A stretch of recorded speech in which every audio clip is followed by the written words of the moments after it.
Have you ever felt enchanted by tarot, but didn't really believe that it could tell the future?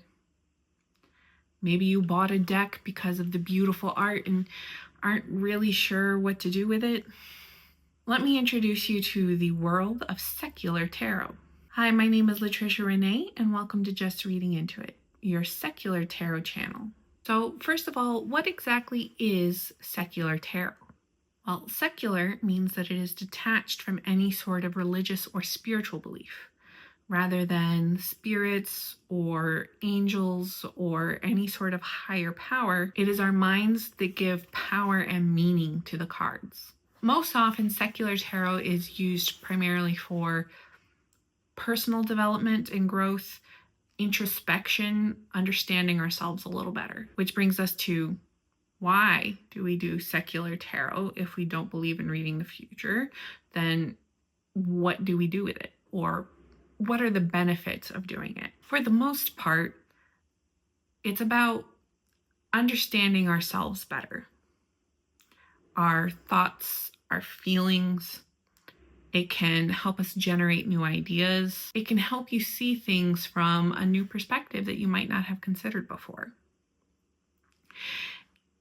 Even when it confirms our previously held ideas and beliefs, it can give us that, it can grant us permission to act in a way that we've been desiring to, but have been holding ourselves back from out of fear.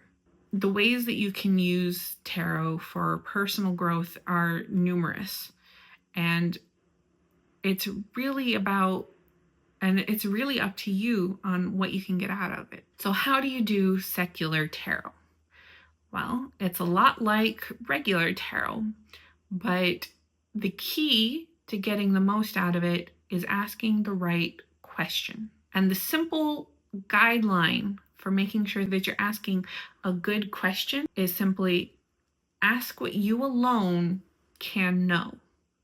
Or in reverse, don't ask what you can't know. Now, again, that's a simplified answer, and I actually plan on doing a video going more in depth of what sort of questions to ask and playing around with that guideline. So if you want to see that video when it comes out, make sure that you subscribe so that it'll pop up in your feed. Once you've got your question or topic for the cards, next is to pull the cards. Now, you can do this in a couple of different ways.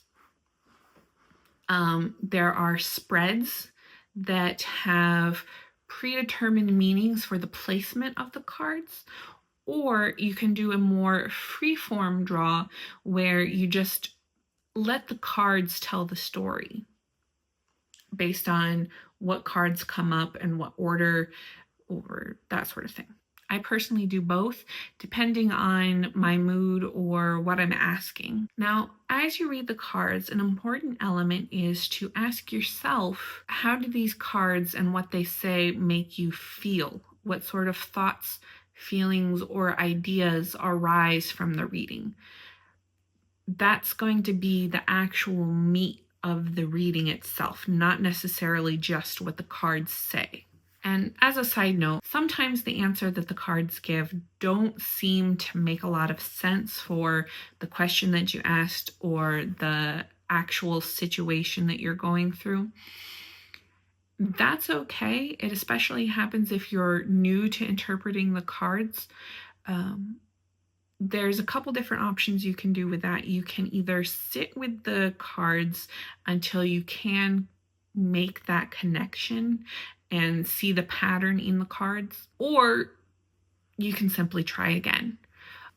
If you are going to try doing another reading, first check with yourself how you're feeling and what your state of mind is, because if you're too frustrated by the failed attempt, I say failed attempt, not really failed. If you're too frustrated by the previous reading and it not making as much sense as you would like, that can color future readings. So try to be in a relaxed, open-minded kind of frame, kind of state.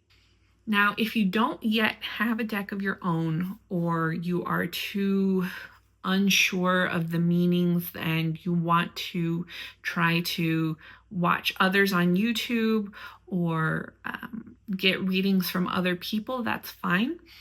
Just keep in mind that a lot of other tarot readers are going to be coming at it from a spiritual or religious view.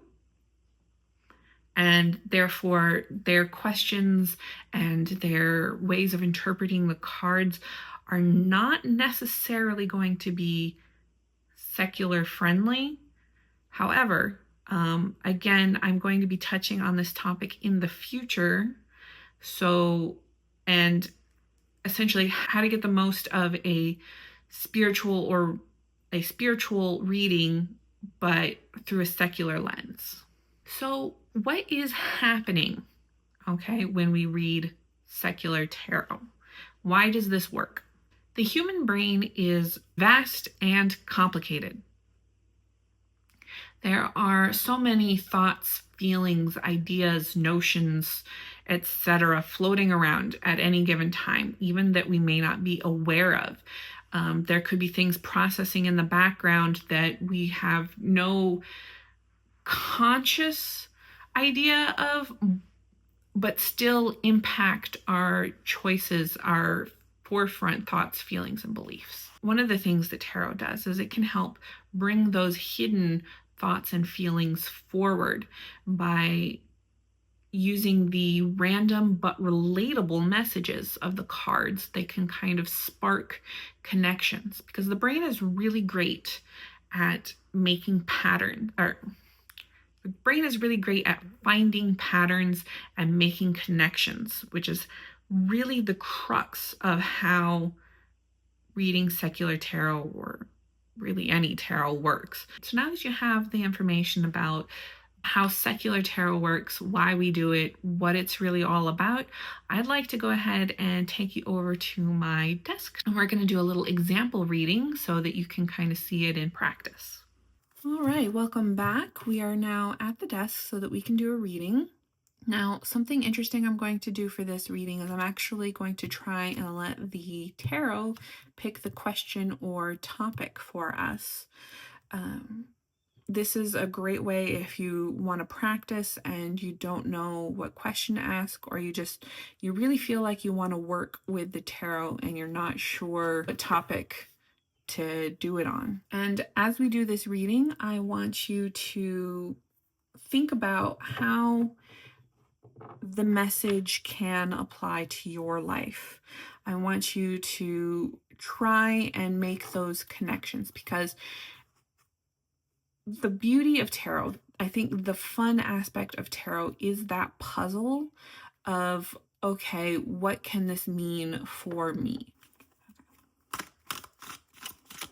Okay, so there are different ways that you can shuffle and draw cards. A lot of people like to shuffle a few times and then cut the deck and then just draw from the top based on where they cut the deck.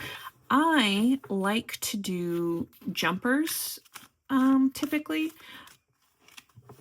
Not always, but a lot of the times. I just feel like it's more special that way. You get this feeling of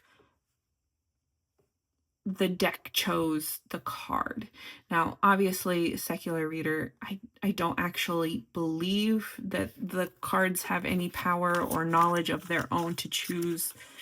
But sometimes it's fun to embrace the woo. And actually, I plan on maybe doing a video about that in the future as well.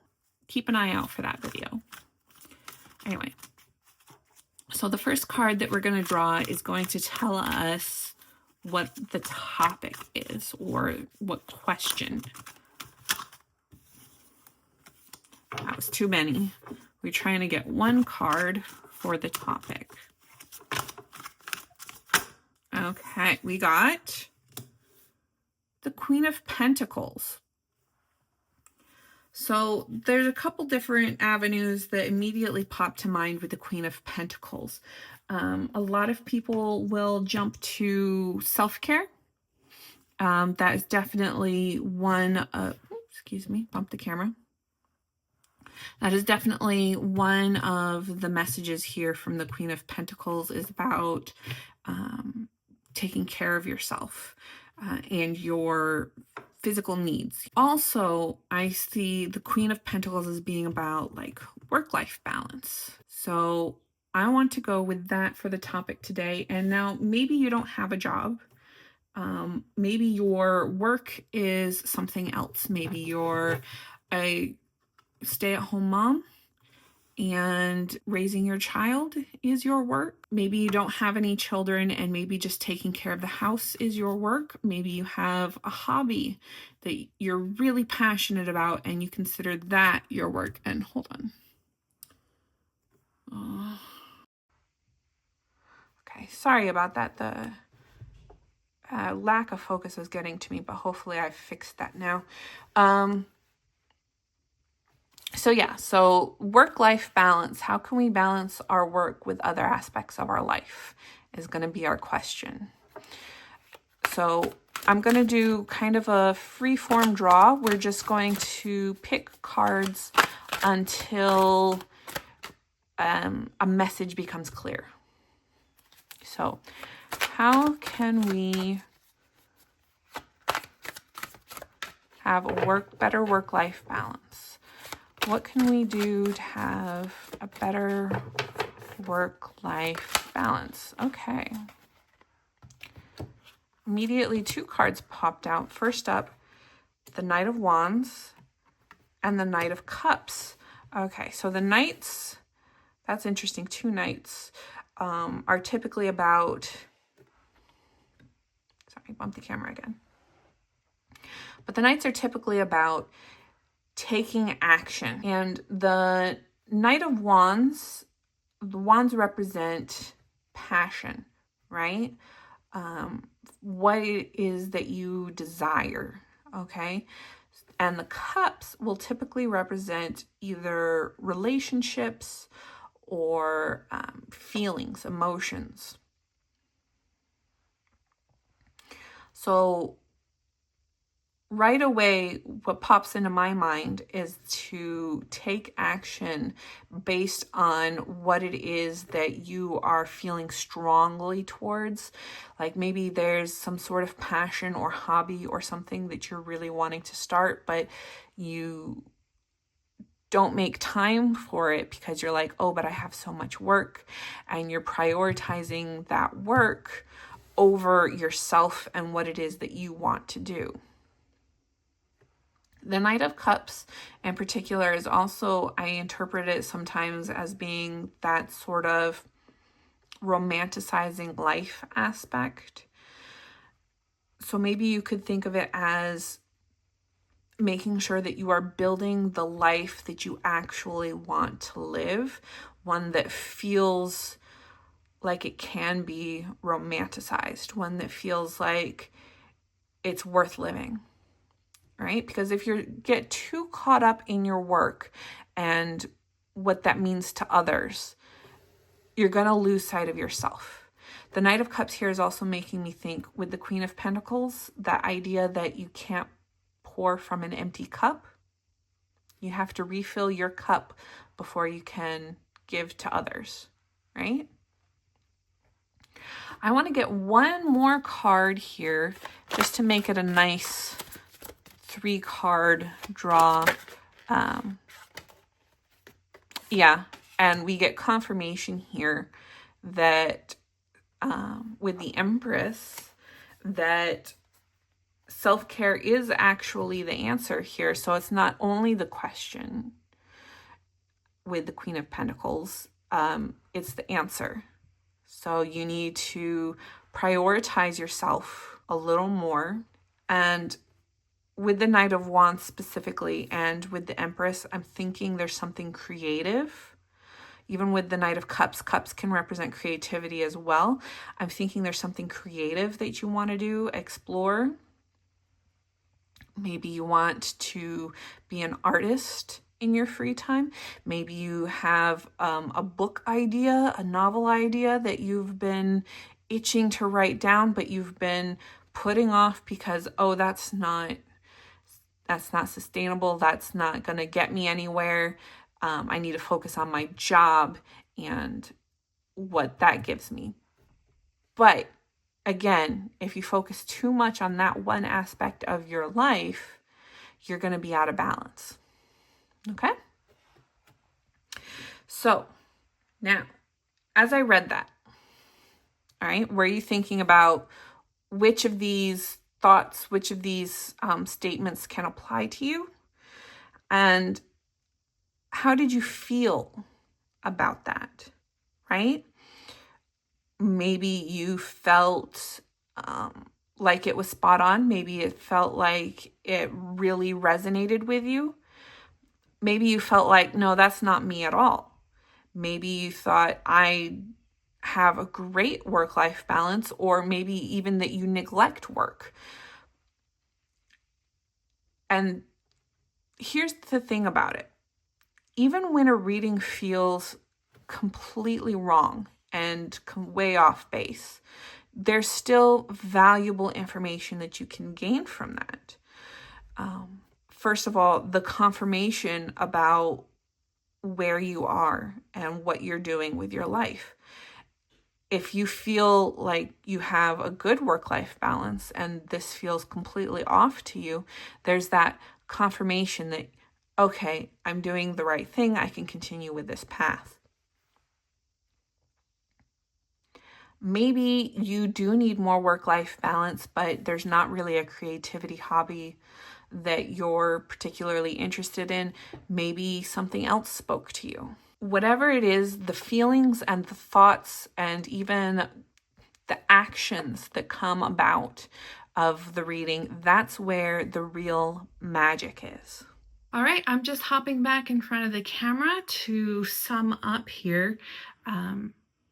So we've gone over the hows, the whys, and even given you an example reading to let you know kind of how it works. How do you feel about secular tarot? Is that something that you can implement in your own practice? Is that going to scratch that itch for you so that you can work with the tarot, even if divination itself doesn't necessarily align with your beliefs? I'd love to hear what you thought, and if you're going to be using tarot going forward. Again, I have some videos coming out in the future that you may be interested in, so give a like and subscribe to make sure that those pop up in your feed. But for now, I will leave you with, until next time.